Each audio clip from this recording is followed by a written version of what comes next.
ሀሳብ በመናገር ያፈናችሁ ነው እንዴ? ኢትዮጵያ ውስጥ እንደ አብይ ደግሞ የተሰደበ መሪ አለ እንዴ? ዘፈን እስክስታ እስኪወረድበት እኮ ነው።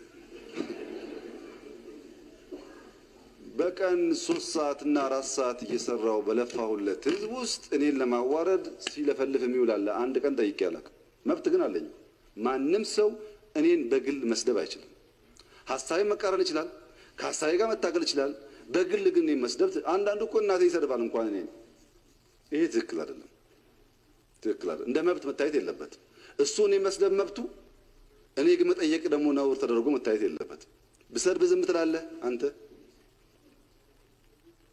የማይሰደብ ሰው አለ? መከላከያ ይሰደባል። አንዳንዱ ተነስቶ ባልዋለበት መከላከያ እንደፈለገ ሲያደርግ ይውላል። ይሄ ትክክል አይደለም። አክቲቪዝምም አይደለም፣ ሚዲያም አይደለም፣ ስም የለውም። ይሄ ባይዞይ መብታቸው እኮ ነው። አያቴ በልጅነት ያለኝ ነገር አለ። አንድ ሰው ልብሱን አውልቆ ገበያ ከሄደ ታውቃለህ፣ ገጠር ገበያ ከሄደ በኋላ አትዩኝ ማለት አይችልም። እግሬን እንጂ ሌላ ቦታ አትዩ ማለት አይችልም።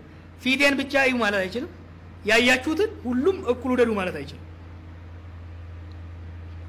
ህዝብ ፊት የወጣ በህዝብ አመራር ውስጥ በፐብሊክ ኢሹ ውስጥ የገባ ሰው ትችትን፣ ነቀፌታን፣ ስድብን መፍራትም መጥላትም መብት የለውም።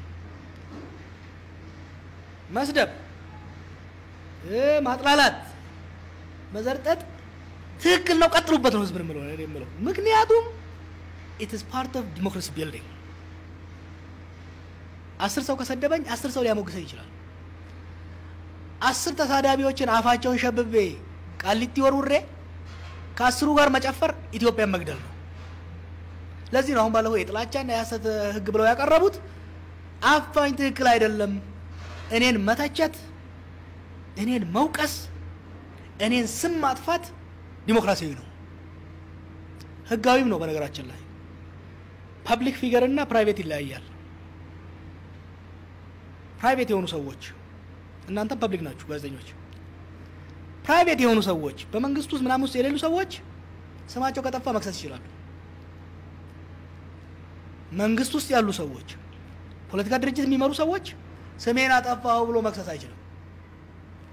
ስም መጠፋት የኛ ጆብ ዲስክሪፕሽን